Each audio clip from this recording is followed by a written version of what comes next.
America और Iran के बीच memorandum of understanding पर दस्तखत होने के बाद मिडिल ईस्ट में सैन्य तनाव यानी मिलिट्री जो तनाव हुआ फिलहाल कुछ हद तक कम होता दिखाई दे रहा है। हालांकि दोनों देशों के बीच बातचीत अभी शुरुआती दौर में है, इसलिए इसके जो हतमी नताइज है उसे लेकर कोई बहुत ही कवी बात नहीं कही जा सकती, या ऐसा कहना शायद थोड़ी जल्दबाजी होगी। फिर भी इस पूरे वाक़े ने एक अहम सवाल खड़ा जरूर कर दिया है कि अगर ये मिलिट्री वॉर आप कह लें थोड़ी देर के लिए, या जंग मान लें इसे, अगर ये जंग आगे बढ़ती तो क्या सबसे ज्यादा नुकसान उठाने वाला अमेरिका होता या ईरान होता, या फिर दूसरे अरब मुल्क होते, या फिर इसराइल होता?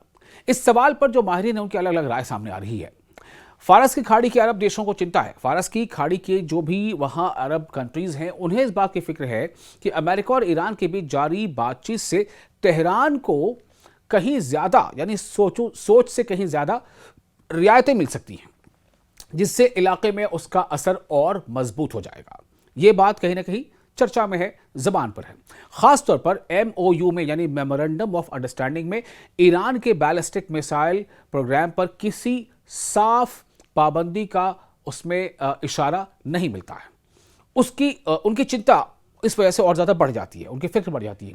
यही मिसाइलें हालिया दिनों जो एक संघर्ष चला, जो अभी बहरानी कैफियत थी अमेरिका और ईरान के बीच, तो इस दौरान क्या हुआ कि खाड़ी देश जितने भी हैं, खलीज मुल्क हैं, उन पर यही मिसाइलें दागी गई थी, जिससे जान माल का भी भारी नुकसान हुआ था उनमें अरब के देशों को।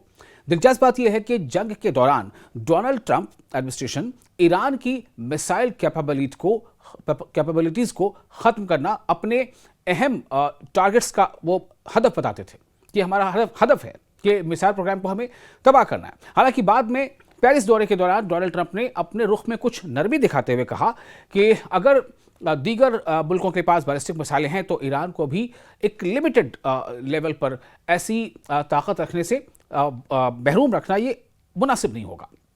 यानी कि डोनाल्ड ट्रंप के इस बात पर थोड़ी नरमी कि ईरान के पास बैलिस्टिक मिसाइल हो या ना हो। अब आपको ये बताते हैं कि बहुत सारे ऐसे माहिरीन हैं जिनमें से एक का नाम है एसोसिएट प्रोफेसर एंड्रियास क्रेग। इनके बारे में आपको बता दें, ये एक बहुत ही मशहूर कॉलेज है, किंग्स कॉलेज लंदन सिक्योरिटी, और उसमें ये वहाँ पर प्रोफेसर हैं। उनका मानना है कि ईरान का मिसाइल प्रोग्राम अब भी खलीजी मुल्कों के लिए एक बहुत ही संजीदा उनके लिए एक चैलेंज बना हुआ है। हालांकि उनका यह भी कहना है कि इन मुल्कों की जो क़यादत है, या जो क़यादत के जो पूरे इसके जो अपने एक सिस्टम है, इस बात को समझती है कि ईरान के पूरे मिसाइल भंडार को ख़त्म करने की मांग किसी भी कामयाब समझौते में सबसे बड़ी रुकावट ही बन सकती है। तो अब इन प्रोफेसर के मुताबिक खाड़ी देशों को अपनी सुरक्षा, अपनी हिफाजत और उसको लेकर जो स्ट्रैटेजी है उसे और मजबूत करना होगा। इसके लिए उन्हें अपने सबसे जो अहम बुनियादी जो इंफ्रास्ट्रक्चर हैं उन्हें महफूज रखना होगा, और साथ ही मिसाइल डिफेंस सिस्टम का उन्हें इसको एक्सपैंड भी करना होगा।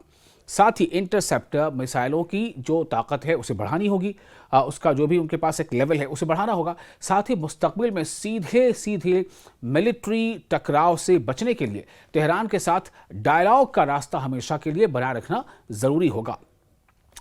तो कई इसके एंगल हैं, कई इसके नुकात हैं, लेकिन एक सवाल लोगों के जहन में बार बार है। और आप देखें कि ईरान की तरफ जो मुस्लिम दुनिया का जो एक रुख थोड़ा हुआ है, भाई इसमें मुस्लिम दुनिया में मैं आम लोगों की बात कर रहा हूं, किसी भी देश का, किसी भी मुल्क का एक आम आदमी, पॉलिटिकली नहीं, बल्कि ये देख करके कि कोई एक ऐसा देश जो वक्त के सुपर पावर के मुकाबले डटा हुआ है, खड़ा है, मुकाबला कर रहा है, झुक नहीं रहा, तो लोगों की एक सिंपैथी भी जाती है और लोग उसे कहते हैं कि हाँ ये है एक ऐसा जो हीरो के जैसा काम कर रहा है। मतलब इस तरह की एक नैरेटिव है, एक हम कह सकते हैं कि परसेप्शन बना है।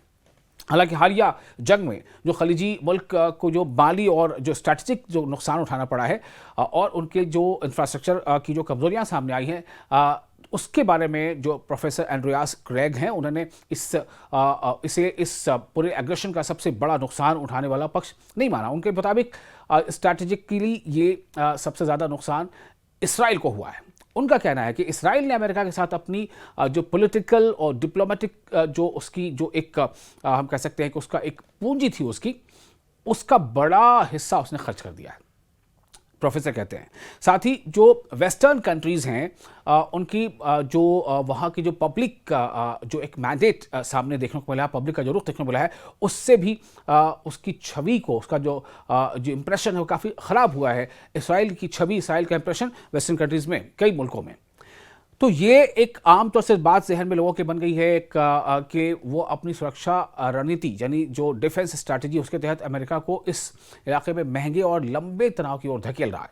इसके ठीक उलट प्रोफेसर क्रैग का मानना है कि जो खलीजी ममालिक है वो धीरे धीरे अमेरिका फर्स्ट जो उनकी पॉलिसी है उसके ऐन मुताबिक अपनी जो उनका जो किरदार है वो निभा रहे हैं। वो डिफेंस की जिम्मेदारियों को शेयर करने और अमेरिकी इकोनॉमी में इन्वेस्टमेंट बढ़ाने और साथ ही साथ जो इलाकाई तनाव है उसे कम करने और साथ ही साथ स्थिरता को यानी स्टेबिलिटी को बढ़ावा देने जैसे कदम उठा रहे हैं। एनर्जी की जो सप्लाई है उसे यकीनी बनाने और उसे लेकर के जो रीजनल जो अभी एक पूरे रीजन में एक बहरान की कैफियत पैदा हो गई थी उसको जो मीडिएशन की जो किरदार निभाने तक ये देश अमेरिका के लिए काफ़ी अहम साझेदार बनकर उभरे हैं, जिससे उन्हें डिप्लोमेटिक और स्ट्रैटेजिक फ़ायदा मिल रहा है।